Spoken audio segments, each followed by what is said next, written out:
Today, I'm going to explain a war action movie called T-34. Spoilers ahead, watch out, and take care.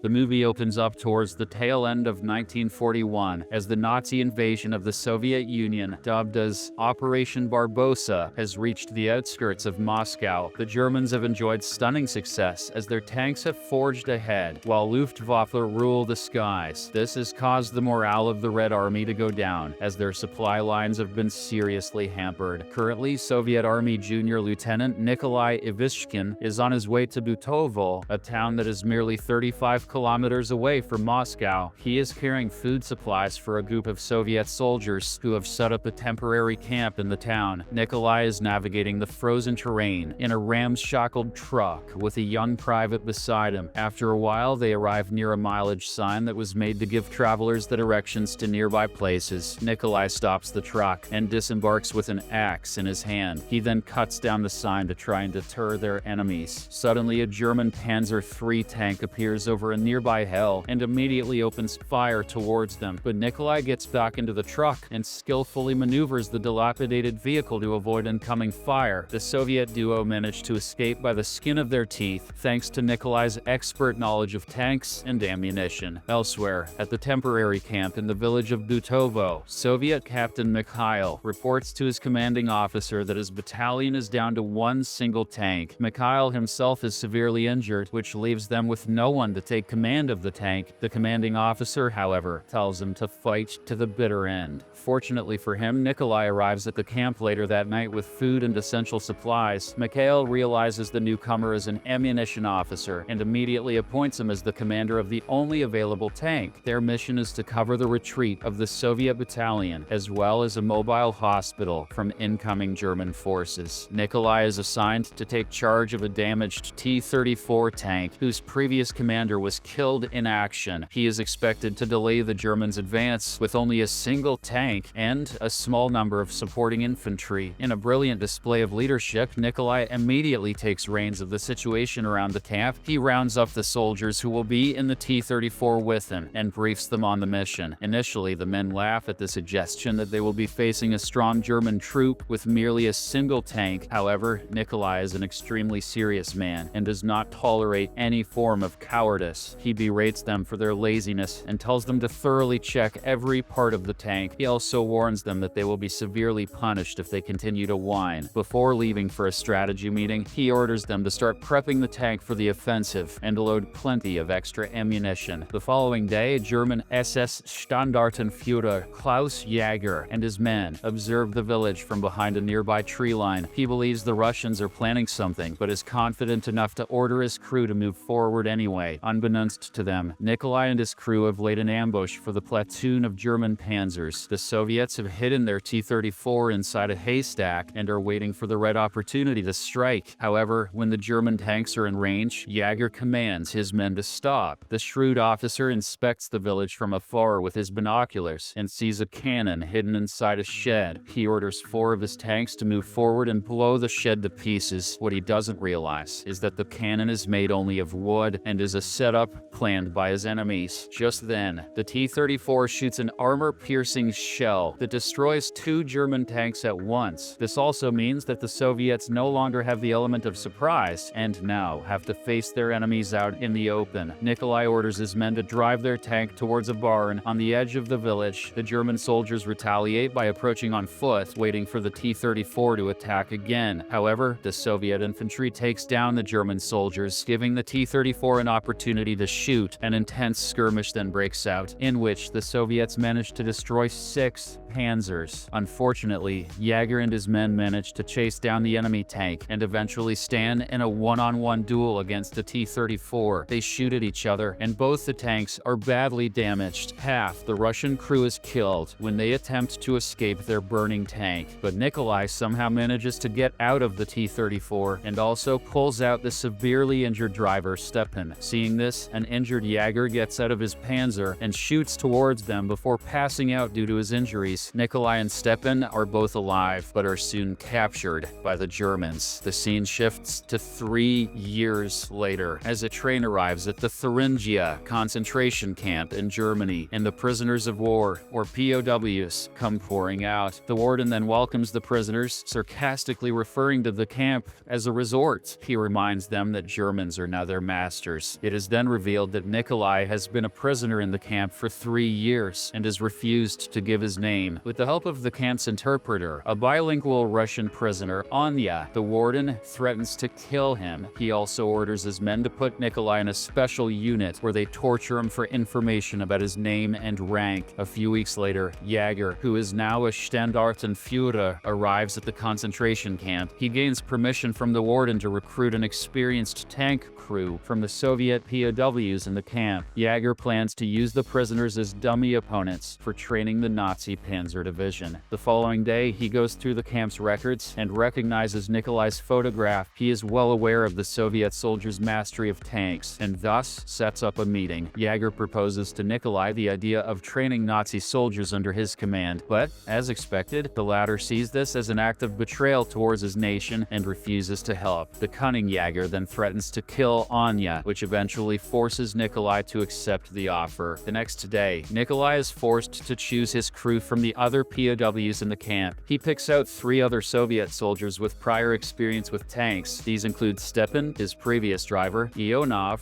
who used to work as an ammunition loader, and Volchkov, who was previously a tank gunner. This group of POWs is assigned to fix and prepare a captured Soviet T-34-85 tank for a test later that week. Following this, Nikolai enters the tank to assess the internal equipment, but once he is inside, he comes across a harrowing sight. There are several decaying bodies of Soviet soldiers who must have died while fighting the Nazis. He is devastated to see his fallen comrades, but suddenly notices something that blows his mind. Hidden underneath the floor are 6 rounds of armor-piercing shells and hand grenades. Nikolai quickly comes up with a plan to use the tank as well as the rounds to his advantage, so he goes out and tells Jaeger about the dead bodies inside. He also gets permission to bury his fallen comrades. Nikolai and his crew members then wrap the live rounds along with the dead bodies with gray cloth. They then bury both the ammunition and the bodies under a pile of stone. As weeks pass by, the chosen Soviet POWs gradually restore and strengthen the captured T-34-85 tank. Nikolai also secretly builds a model map of the whole camp and its surrounding area using a pile of mud. He then briefs the other Soviet soldiers and proclaims that he has a plan to escape. Initially, the tank driver Stepan refuses and points out that they will never be able to escape as there are too many German panzers in the area. However, he eventually agrees when Nikolai reminds him that a soldier's duty is to fight till the end. A few evenings later, Jaeger calls Nikolai for a meeting regarding the approaching test. The German officer gives him a detailed explanation about the ground on which the test will take place.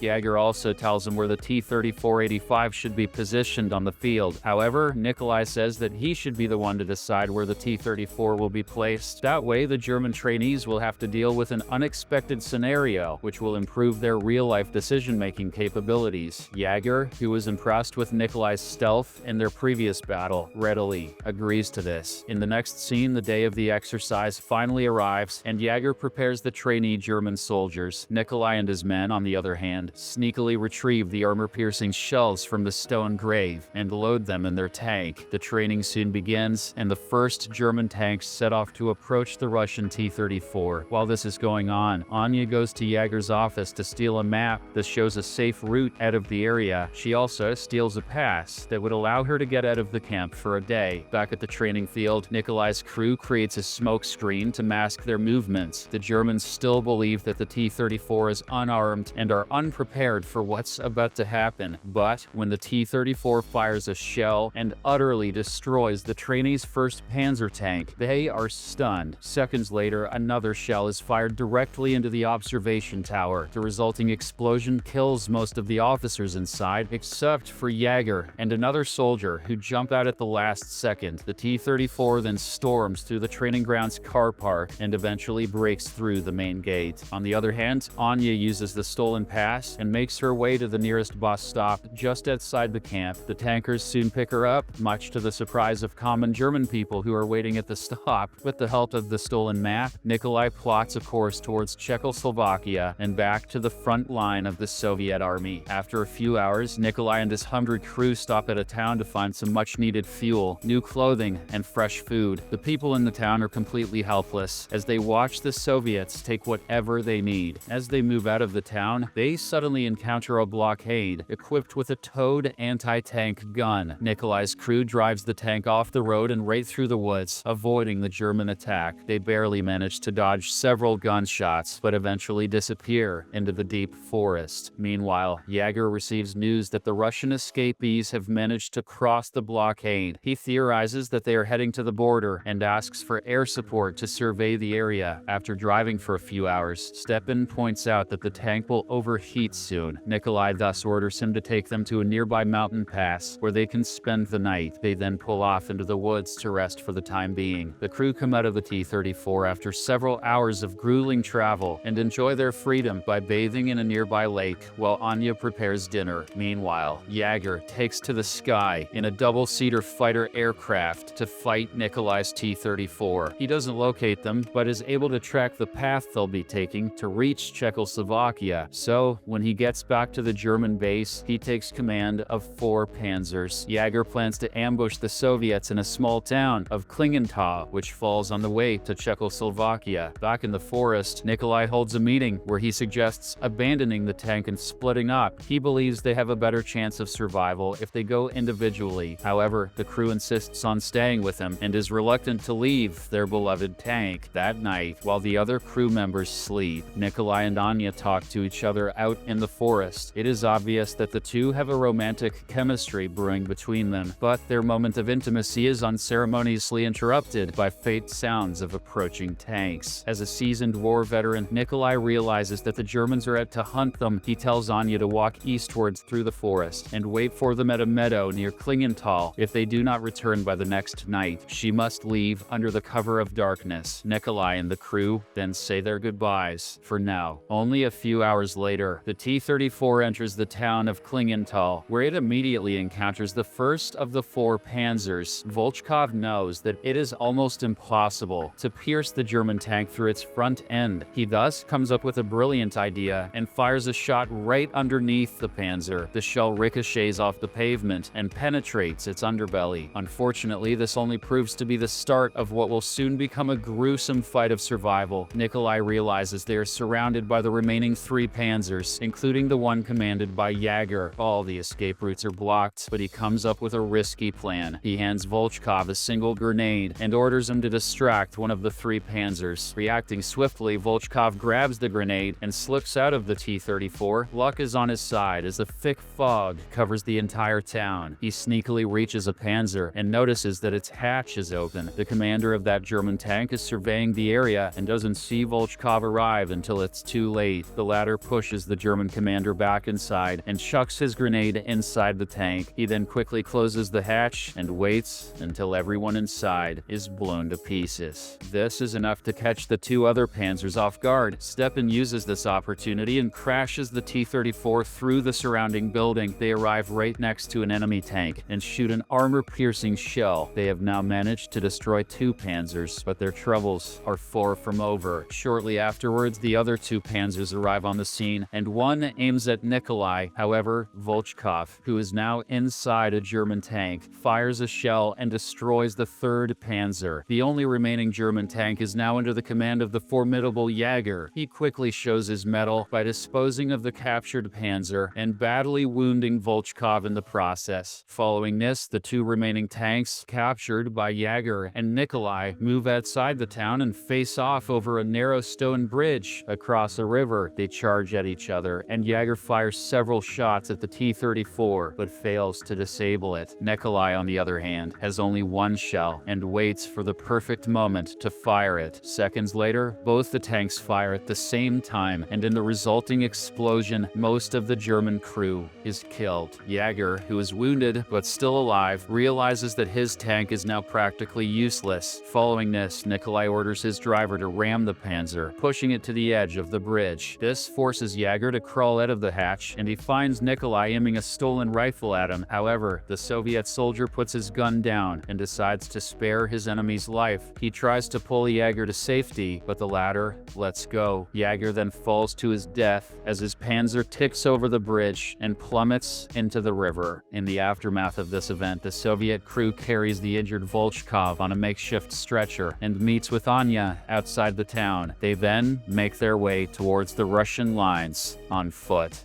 Subscribe for more videos like this.